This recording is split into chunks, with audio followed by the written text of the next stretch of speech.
Dear student, आज हम एक बहुत ही इंपॉर्टेंट टॉपिक्स को आपके साथ डिस्कस करने जा रहे हैं। बीएससी के बाद हमारे सामने ये सबसे बड़ा क्वेश्चन होता है कि अब क्या। तो हम उसी पॉइंट्स को हम दो डायरेक्शंस में डिस्कस करेंगे। एक डायरेक्शंस में जैसे मोस्ट ऑफ द स्टूडेंट जो होते हैं वो एमएससी को जो है अपना एक टारगेट जो है बना के चलते हैं, क्योंकि उनको हायर एजुकेशन में जाना है। तो अभी इस वीडियो में मैं उन सारी पॉसिबिलिटीज़ की बात करूंगा कि आप जो है कहाँ कहाँ अच्छे इंस्टीट्यूट से एमएससी जो है कर सकते हैं, कौन सा एग्ज़ाम्स आपको देना है और क्या बेनिफिट्स हैं। और उसके बाद सेकंड वीडियो में मैं जो गवर्नमेंट जॉब और पब्लिक सेक्टर को लेके जो जॉब अपॉर्चुनिटी है आफ्टर बीएससी, मैं उसको डिस्कस करूँगा। तो आप प्लीज़ इसको अच्छे से ध्यान से सुनिए। एमएससी जो है बीएससी के बाद जो है एक हायर एजुकेशन का एक एंट्रेंस है। इसमें अक्सर जो है हम एमएससी को बहुत ज़्यादा सीरियस नहीं लेते। हमारे अंदर यही कंसेप्ट होता है कि बस एमएससी कर लेनी है कहीं से भी, जस्ट एक डिग्री लेना। ऐसा नहीं है। ये आपके कैरियर की डायरेक्शन को डिसाइड करता है। आप जिस भी इंस्टीट्यूट से अपने पीजी करते हो, एमएससी करते हो, उसका क्यूरिकुलम क्या है, वहाँ पे आपको किस तरीके के फैकल्टी जो है प्रोवाइडेड हो रहे हैं, वहाँ पे किस तरीके का रिसर्च प्रोजेक्ट वर्क आप कैरी आउट कर रहे हो, इससे आपका आगे का बहुत कुछ कैरियर डिपेंड करता है। तो अगर हम एमएससी एंट्रेंस एग्जाम्स की उसको देखें तो इसमें सबसे पहला जो नाम है वो है आईआईटी।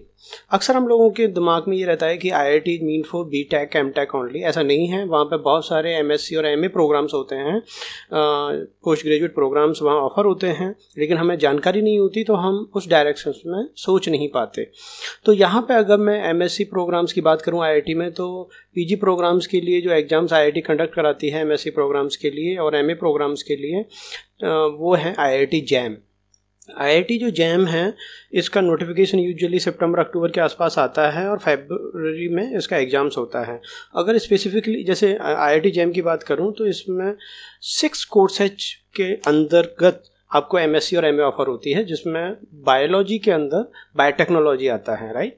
तो बायोटेक्नोलॉजी को अगर आप देखो तो आईआईटी में जो आईआईटी बायोटेक्नोलॉजी से एमएससी ऑफर कर रही हैं वो है आईआईटी बॉम्बे, रुड़की एंड इंदौर।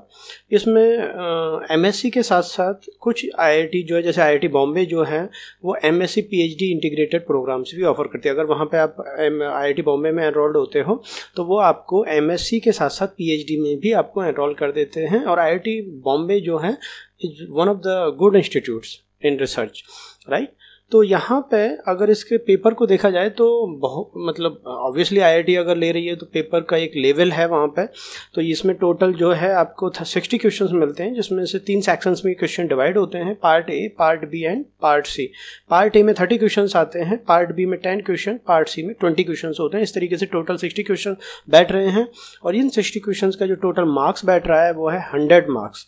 इसमें जो क्वेश्चन आते हैं वो फिजिक्स, केमिस्ट्री, मैथ और बायोलॉजी से होते हैं। यहाँ पे फिजिक्स, केमिस्ट्री, मैथमेटिक्स जो है वो 10+2 लेवल की पूछी जाएगी, लेकिन जो बायोलॉजी है वो ग्रेजुएशन लेवल का आपसे पूछा जाता है। बहुत अच्छे लेवल के यहाँ पे क्वेश्चंस आते हैं।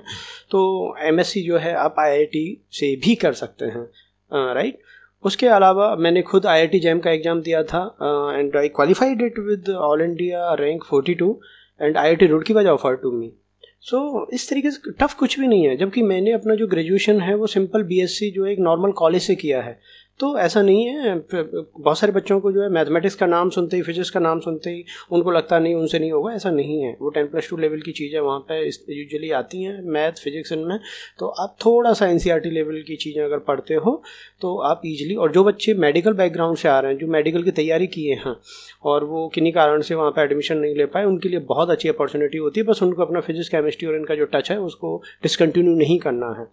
उसके अलावा जेएनयू एमएससी बायोटेक्नोलॉजी जो है ये बहुत रिनाउंड एक एग्ज़ाम है। और ये जेएनयू जो एग्ज़ाम है, JNU CEEB, JNU combined entrance exam for biotechnology के नाम से इसको लेता है। और इस एग्ज़ाम्स में सिर्फ जेएनयू जो है वो अपने कैंपस के लिए रिक्रूट नहीं करता है। इसमें मोर देन 15 यूनिवर्सिटी जो है वो जेएनयू के इस एग्ज़ाम से एफिलिएटेड हैं। और इस एग्ज़ाम्स के अंतर्गत देखा जाए तो ये एग्ज़ाम जो है 3 तरीके के कोर्स ऑफर करता है पीजी में।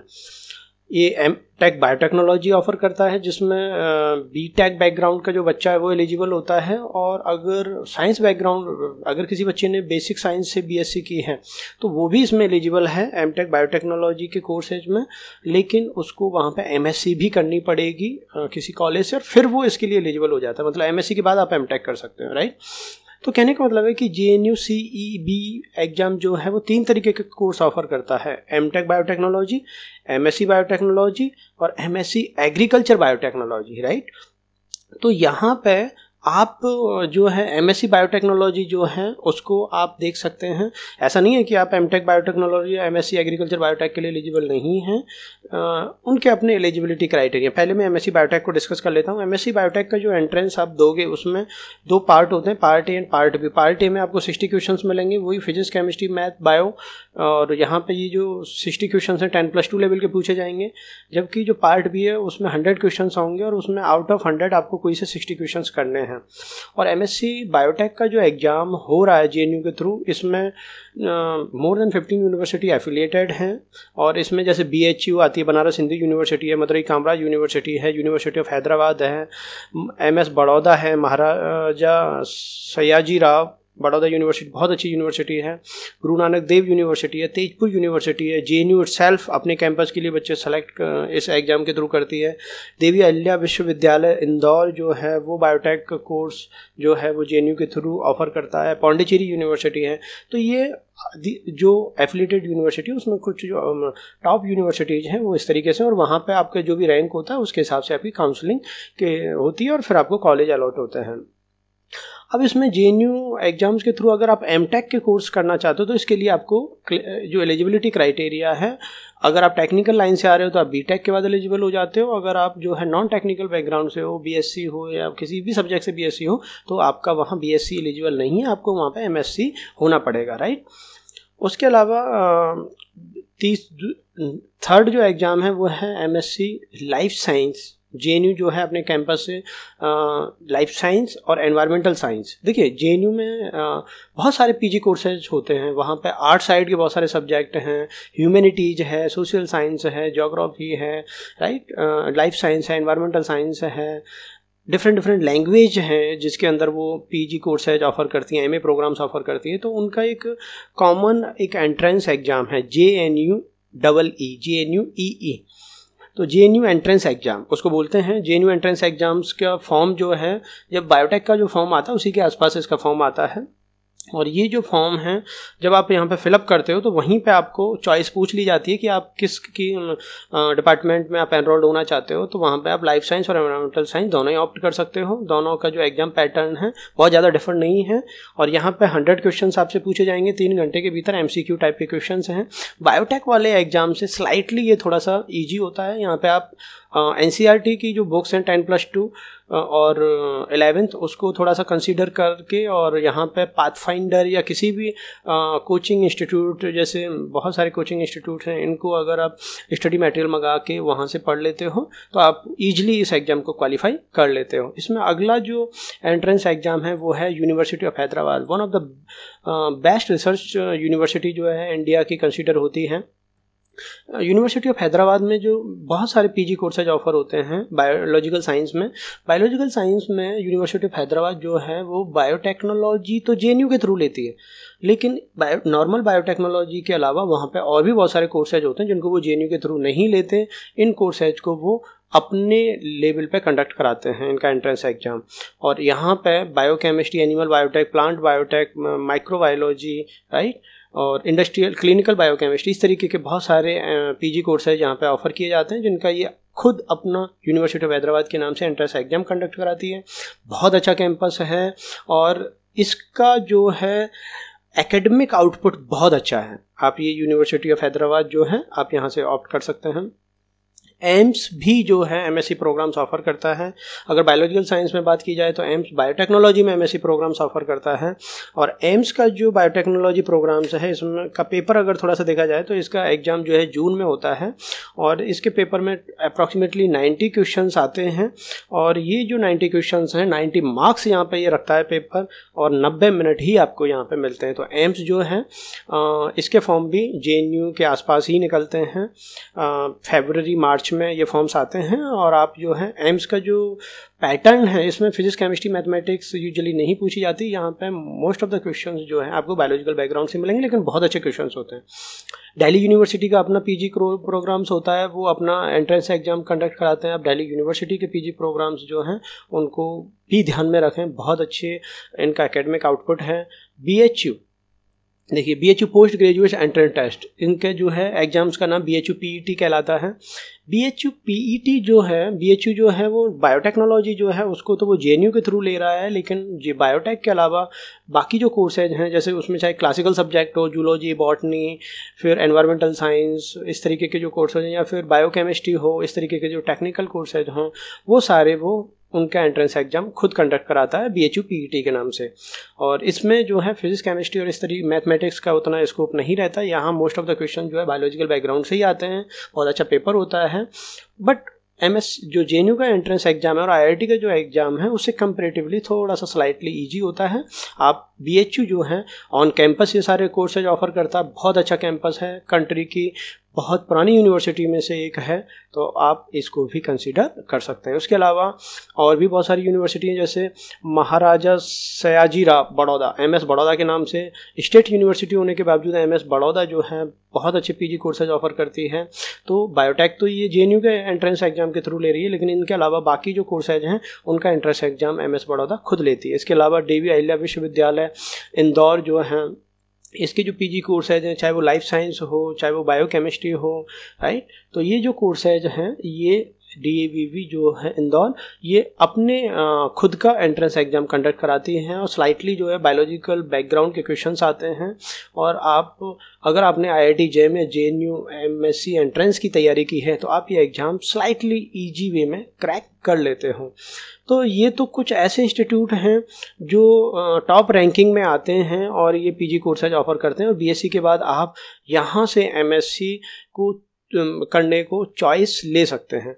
और यहाँ पे इन इंस्टीट्यूट्स में अगर आप एमएससी के लिए एनरोल्ड होते हो तो आगे की जो आपकी पीएचडी की डायमेंशंस हैं वो काफ़ी कुछ ओपन हो जाती हैं। आप 3 डायमेंशंस में पीएचडी की वहाँ से जा सकते हो, आप वहीं पे पीएचडी एनरोल करा सकते हो कंट्री में। और अदर जो इंस्टीट्यूट हैं, चाहे टीआईएफआर हो, एनसीबीएस हो, आईआईएससी बेंगलोर हो, राइट, डिफरेंट सेंट्रल यूनिवर्सिटी हो, स्टेट यूनिवर्सिटी हो, आईआईटीज हो, उनके लिए आप पीएचडी के लिए जा सकते हो। क्योंकि यहाँ इन इंस्टीट्यूट्स का कोर्स करिकुलम कुछ इस तरीके का होता है कि आप जो है ईजी वे में CSIR JRF, ICMR JRF, DBT JRF इनको क्रैक कर देते हो और इजी वे में आपको पीएचडी एडमिशन्स अच्छे इंस्टीट्यूट्स में ऑफर हो जाते हैं। इसके अलावा भी बहुत सारे ऐसे इंस्टीट्यूट हैं जो एमएससी एंट्रेंस अपना खुद का कंडक्ट कराते हैं।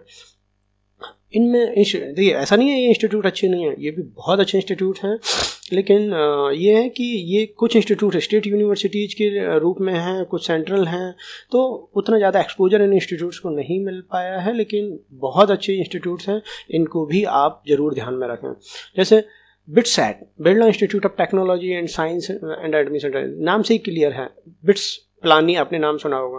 तो बिट्स के जितने भी ऑर्गेनाइजेशन हैं, बिरला इंस्टीट्यूट जितने भी हैं, वो जो है बिट्सैट के थ्रू यूजी एंड पीजी, मतलब वो बीटेक और एमएससी एमटेक कोर्सेज बिट्सैट के थ्रू ऑफर करते हैं। बिट्सैट जो है वो थोड़ा सा कॉस्टली कोर्सेज हैं comparative to central university and state university, तो यहाँ पे थोड़ा सा फाइनेंशियल पॉइंट आपको थोड़ा सा देखना होगा। मदुरई कामराज यूनिवर्सिटी तमिलनाडु की बहुत अच्छी एक स्टेट यूनिवर्सिटी है। यहाँ पे जो बायोटेक्नोलॉजी है ये जेएनयू के थ्रू लेती है, लेकिन इसके बाकी जो पीजी कोर्सेज हैं, चाहे वो जीनोमिक्स हो, माइक्रोबियल बायोटेक्नोलॉजी हो, माइक्रोबियल जीन टेक्नोलॉजी हो, इस तरीके के जो कोर्सेज होते हैं इनका एंट्रेंस ये खुद लेते हैं और फिर एंट्रेंस के बाद वहाँ पे आपको इंटरव्यू के लिए कॉल किया जाता है और देन क्यूमुलेटिव वे में दोनों चीज़ों को मिला के फिर आपकी फाइनल रैंकिंग के बेस पे आपको एडमिशन्स ऑफर होते हैं। इसके अलावा ये जो टिशनेट है, ये यूजुअली साइंस में टिसनेट जो टाटा इंस्टीट्यूट है वो साइंस में पीजी कोर्सेज ऑफर नहीं करता। सोशल साइंस में यहाँ पे अगर आप सोशल साइंस बैकग्राउंड से हो तो वहाँ पे ये जो इंस्टीट्यूट है ये कंट्री के बहुत अच्छे सोशल इंस्टीट्यूट्स में, साइंस इंस्टीट्यूट्स में कंसीडर होता है और आप यहाँ से पीजी कोर्सेज ऑफर करते हैं। आप इसको कंसीडर कर सकते हो। अलीगढ़ मुस्लिम यूनिवर्सिटी है, वो अपना AUAT के नाम से एडमिशन टेस्ट लेती है, सेंट्रल यूनिवर्सिटी है और यहाँ के पीजी कोर्सेज आप कंसीडर कर सकते हो। कोचीन यूनिवर्सिटी है केरल में, वो बहुत अच्छे PG courses different courses subjects में ऑफ़र करती है और उनका जो एंट्रेंस एग्जाम है क्यूसेट कैट के नाम से जो ऑफ़र करती है वो यहाँ से आप ऑफ़र कर सकते हो। केरल में जो है एजुकेशन का जो एक लेवल है वहाँ आपको बहुत अच्छे बेटर वे में आपको एक्सपोजर मिलेगा और इजी वे में वहाँ से जो पढ़े हुए बच्चे हैं वो जो है बाहर जा रहे हैं। साउथ में थोड़ा सा आपके लिए ये थोड़ा सा प्लस पॉइंट हो जाता है कि अगर आप साउथ की किसी यूनिवर्सिटी से पढ़ रहे हो तो आपका कम्युनिकेशन अच्छा हो जाता है क्योंकि वहाँ पे बेसिकली आप इंग्लिश में आपका स्पोकन रहता है। तो इस तरह की जो चीज़ें हैं आगे फिर आपको फर्दर PhD में बहुत हेल्प करती हैं। इसीलिए अगर आपको साउथ में किसी अच्छी यूनिवर्सिटीज़ में कोर्स ऑफर हो रहा है तो मेरा स्ट्रॉन्ग रिकमेंडेशन है कि आप उसको ठुकराइए मत, उसको ऑप्ट कीजिए। उसके अलावा फॉरेस्ट रिसर्च इंस्टीट्यूट देहरादून जो है वो MSc कोर्सेज ऑफर करता है, बहुत अच्छे इसके MSc कोर्सेज हैं और MSc के बाद आप FRI में भी PhD एनरोल करा सकते हो। FRI MSc टेस्ट के नाम से इसका एग्ज़ाम होता है और इसमें भी जो है इसका जो पैटर्न है वो उसमें बेसिकली क्वेश्चन जो है वो बायोलॉजिकल साइंस से ज़्यादा आते हैं।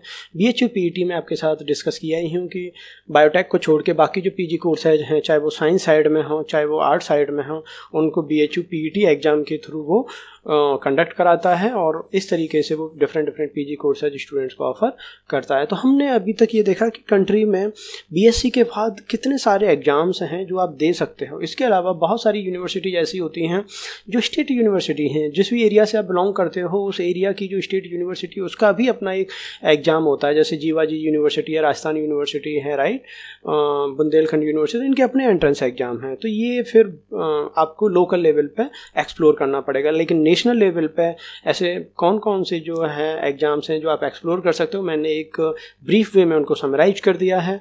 बाद में IIT JM JNU इनको लेके मैं आप डिटेल वीडियो आप लोगों के लिए बनाऊंगा।